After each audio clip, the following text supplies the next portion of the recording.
मी धीरज खंडारे आपण सर्वांचं स्वागत करतो अग्निपंख क्लासेसमध्ये। या सेशनमध्ये आपण शिकणार आहे शेकडेवारी।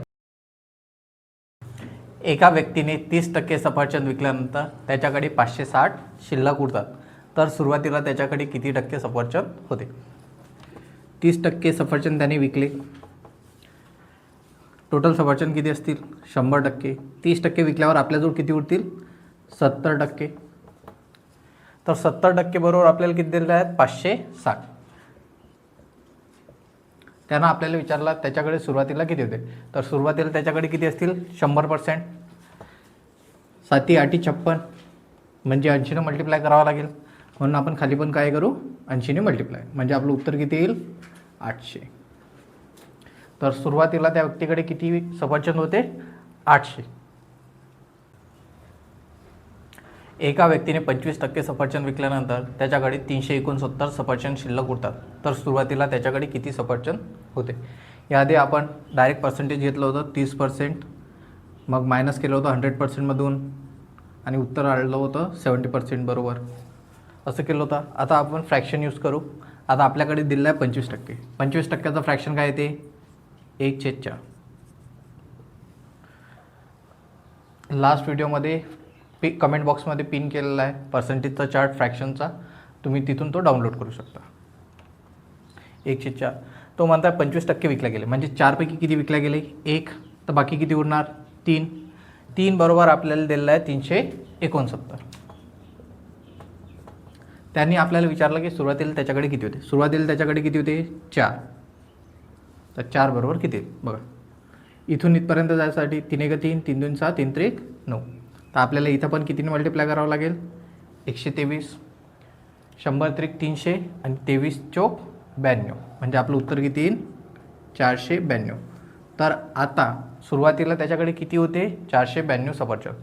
हे आता आपण फ्रॅक्शन यूज केलं, याआधी आपण काय केलं होतं? साधं पर्सेंटेज यूज केलं होतं। आता त्याच्याकडे किती असतील? 492।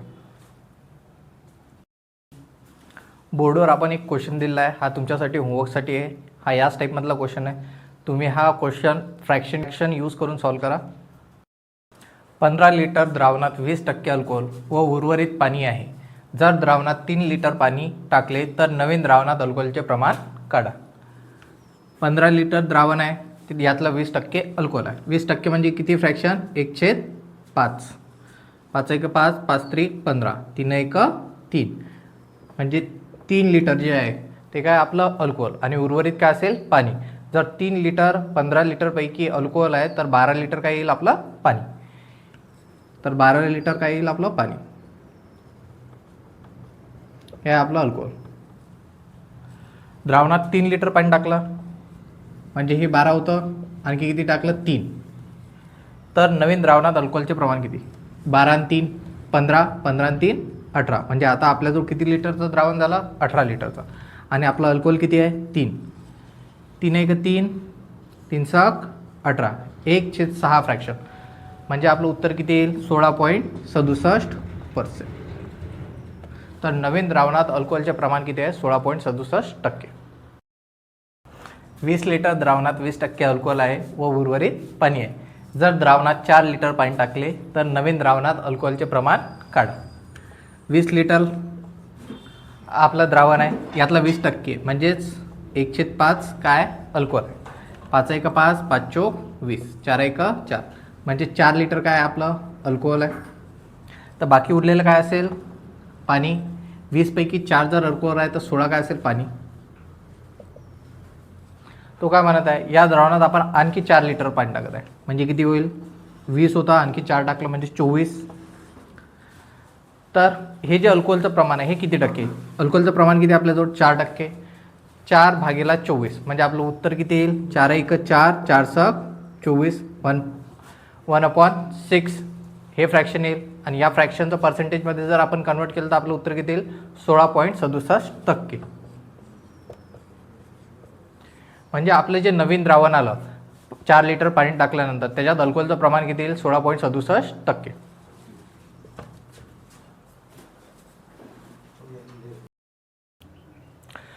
मागं बोर्डवर एक क्वेश्चन दिलेला आहे, हा क्वेश्चन तुम्हाला होमवर्कसाठी आहे। तुम्ही हा क्वेश्चन सॉल्व करा आणि याचा आन्सर कमेंट करा।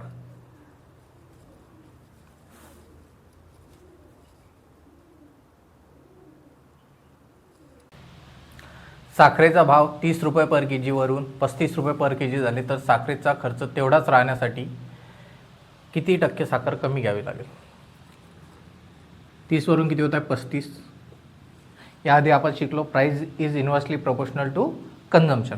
म्हणजे आपलं कन्झम्पशन किती होईल? 35 वरून 30. आपलं कन्झम्पशन किती कमी होत आहे? 5. कशावर कमी होत आहे? 35 वर आपलं कन्झम्पशन कमी होत आहे. किती कमी होत आहे? 5 कमी होत आहे. आता आपण याला भाग देऊ. 5 1 5, 5 7 35. याआधी आपण फ्रॅक्शन पार्ट केलेले आहेत. 1/7चा अर्थ काय होते? 14.28%.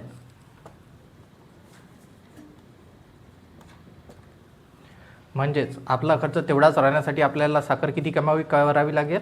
14.28%नी कमी करावी लागेल. एका संख्येच्या 50% मधून 50 वजा केले असता 50 उरतात तर ती संख्या कोणती? संख्या आपण x पकडू, कारण आपल्याला संख्या माहीत नाही. याचे 50%. 50%चा फ्रॅक्शन किती येते? 1/2.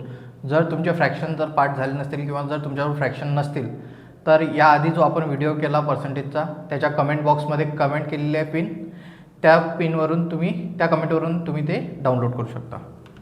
50%चे फ्रॅक्शन किती होते? 1/2. यामधून आपण किती मायनस केले? 50. तेव्हा आपल्याजवळ बाकी किती उरत आहे? 50. हे 50 इथं मायनस आहेत. बरोबरच्या राईट हँड साईडवर जाऊन काय होतील? प्लस. म्हणजे x × 1/2 बरोबर काय येईल? 50 + 50. x × 1/2 बरोबर 50 + 50 किती येतील? 100. हा 2 इथं डिवाईडला इकडे जाऊन काय होईल? मल्टिप्लिकेशन. आणि 1ने इथं जर मल्टिप्लिकेशन केलं किंवा नाही केलं तरी पण answer will remain the same. म्हणजे x बरोबर 100 × 2. x बरोबर 200. ठीक आहे. त्यानं विचारलं होतं अशी कोणती संख्या आहे, तर ती संख्या कोणती आहे? 200. जर 200मधून आपण 50 मायनस केले, ठीक आहे, 200चे 50% म्हणजे किती येईल? 100. 100मधून आपण जर 50 मायनस केले तर बाकी किती उरते? 50. 200चे 50% 1/2 म्हणजे किती येईल? 100. आणि या 100मधून आता आपण किती मायनस करू? 50. 100 - 50 म्हणजेच 50. म्हणून आपली ती संख्या कोणती आहे? 200. दोन संख्या अनुक्रमे पहिल्या संख्येपेक्षा 40% व 30% लहान आहेत, तर तिसरी संख्या दुसऱ्या संख्येपेक्षा किती टक्क्याने मोठी आहे? आपल्याला पहिली संख्या माहीत नाही म्हणून आपण पहिली संख्या 100% कन्सिडर करू.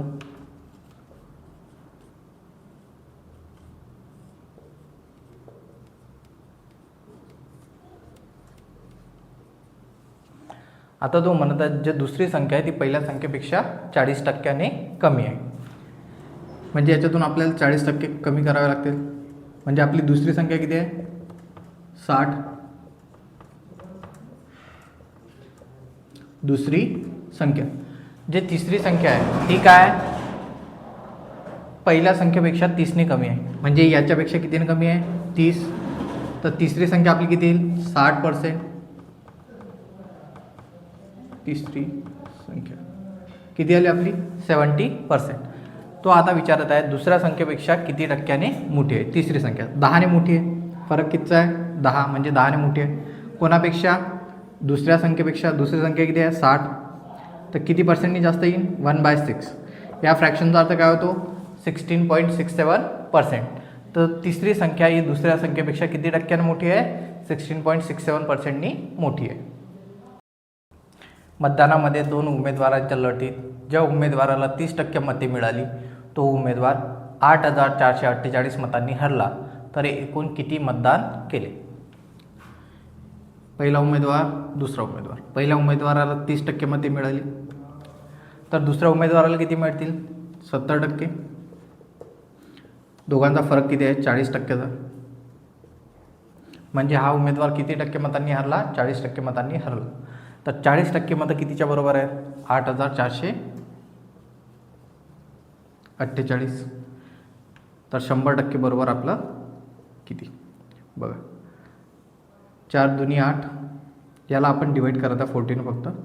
4 दुनी 8, 4 1 4, 4 1 4, 4 2 8. परत एक शून्य म्हणून एक घर सोडून काय देऊ पॉईंट.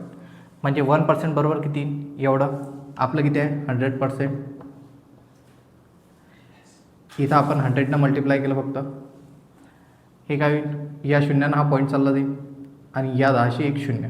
म्हणजे किती लोकांनी मतदान केलं 21,120 लोकांनी काय केलं मतदान केलं.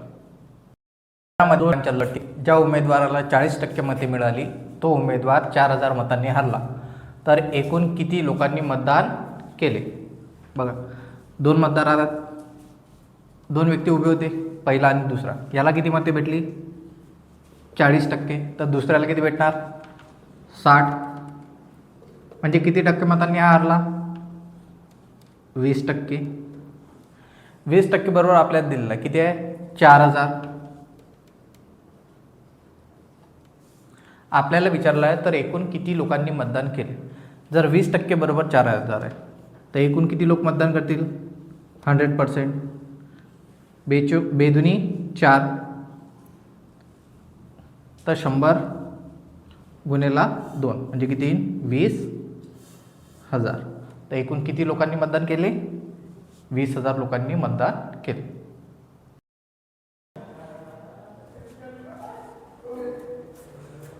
एक व्यक्ती स्वतःच्या पगाराच्या 25% जेवणावर व उर्वरित पगाराचा 30% कपड्यावर खर्च करतो तरीसुद्धा त्याच्याकडे 5,250 रुपये शिल्लक राहतात. तर त्याचा पगार किती. आधी तो 25% खर्च करत आहे, नंतर तो उर्वरित पगाराचा 30% खर्च करत आहे आणि त्याच्यावर किती पैसे उरत आहेत 5,250. हे खर्च केल्यावर त्याचा पगार एक्स असेल. 25% खर्च केल्यावर त्याच्यावर 75% उरेल. नंतर तो 30% खर्च करतो आहे. आता हे जे 30% आहेत ना हे या 75%चे 30 आहेत. म्हणून आपण याला आता 100% कन्सिडर करू आणि याचे 30% म्हणजे हे 100मधून मायनस होतील 30%. म्हणजे किती 70/100. तेव्हा याचा एवढं याच्याजवळ सेविंग कितीच्या बरोबर आहे 5,250. 0 आणि 0 कॅन्सल.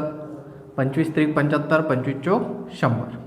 एक्स बरोबर 5,250 गुणेला 10 गुणेला 4. इथचा छेद इकडे पण अंश बनला आणि इकडला अंश छेद बनेल. 3 गुणेला 7. 3ने काढू 3 1 3, 3 7 21, 3 5 15. 7ने काढू 7 1 7, 7 2 14, उरले 3, 7 5 35 आणि 0. म्हणजे आपल्याला काय 250 गुणेला 10 म्हणजे 2,500 गुणेला 4 म्हणजे आपलं उत्तर किती येईल 10,000 रुपये. म्हणजेच त्याच्याजवळ जर 5,250 रुपये उरतील तर त्याचा पगार किती होईल 10,000 रुपये. एक व्यक्ती स्वतःच्या पगाराच्या 20% जेवणावर व उर्वरित पगाराच्या 50% कपड्यावर खर्च करतो तरीसुद्धा त्याच्याकडे 4,000 रुपये शिल्लक राहतात. तर त्याचा पगार किती. तो 20% आधी जेवणावर खर्च करत आहे, नंतर उर्वरित पगाराचा 50% खर्च करत आहे. सुरुवातीला त्याचा पगार एक्स तो 20% खर्च करत आहे म्हणजे 80% पगार वाचेल. नंतर तो 50% खर्च करत आहे म्हणजे 50% वाचेल. तेव्हा त्याच्यावर किती पगार बाकी राहत आहे 4,000 रुपये. 0 ने 0 कॅन्सल, 0 ने 0 कॅन्सल.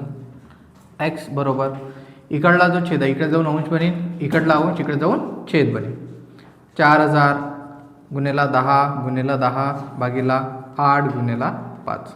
8 5 40, 40 1 40, 100, 100 गुणेला 10 1000, 1000 गुणेला 10 10,000. म्हणजे सुरुवातीला त्याचा पगार किती होता 10,000 रुपये.